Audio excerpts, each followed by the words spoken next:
سابق صدر Barack Obama امریکہ بھر میں سفر پر ہیں اور اپنے سابق نائب صدر جو بائیڈن کی انتخابی مہم میں بڑھ چڑھ کر حصہ لے رہے ہیں اور ان کا کام ہے صدر ٹرمپ پر زبانی حملے کرنا۔ ان کی دلیل ہے کیا؟ یہی کہ لوگ کووڈ پر بہت توجہ دے رہے ہیں۔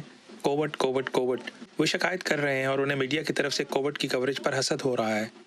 اس قسم کے پیغامات کے ساتھ اوباما ایک طرح سے جو بائیڈن کے لیے حملہ آور کا کام کر رہے ہیں، جبکہ جو بائیڈن دوسری طرف اپنی انتخابی مہم میں منقسم قوم کو اتحاد کا پیغام دیتے نظر آ رہے ہیں۔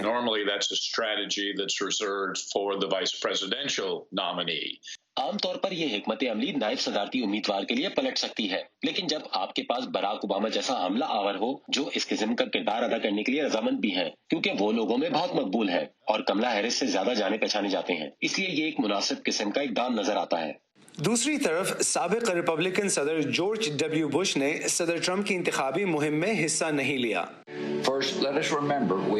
سب سے پہلے یہ یاد رکھیے ہم نے پہلے بھی امتحان کا وقت گزارا ہے۔ 9/11 کے بعد میں نے ایک عظیم قوم کو متحد ہو کر ابھرتے دیکھا ہے، جو بہادروں کو سلام پیش کرنے اور دکھ میں مبتلا افراد کے دکھ میں شریک ہونے کے ساتھ ایسے نئے فرائض انجام دینے کے لیے تیار تھی جنہیں نظر انداز نہیں کیا جا سکتا تھا۔ رواں سال مئی میں بش نے وبا کے دوران قوم کو متحد ہونے کا ویڈیو پیغام ریلیز کیا تھا۔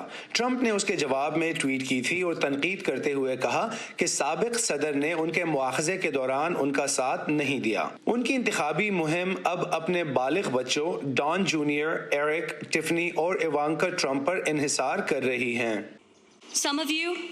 زیادہ عرصہ نہیں گزرا کہ آپ میں سے کچھ لوگ ڈیموکریٹس تھے، لیکن آپ کو یہ احساس نہیں ہے کہ وہ پارٹی کیا شکل اختیار کر چکی ہے۔ ان کے پلیٹ فارم کا منصوبہ اب پورے امریکہ کو ایک سوشلسٹ ملک میں تبدیل کرنا ہے۔ ان کے خاندان نے حالیہ کچھ سالوں میں مقبولیت حاصل کی ہے، لیکن صدر ٹرمپ کو اپنے خاندان سے باہر زیادہ وفاداری حاصل نہیں ہو سکی ہے، اور ایسا لگتا ہے کہ ان کی ووٹر بیس دراصل ان کے بچوں کو اپنے سامنے دیکھنا پسند کرتے ہیں۔ صدارتی امیدواروں کی اہلیہ بھی میدان میں ہیں۔ جل بائیڈن مہم میں خاصی مصروف ہیں۔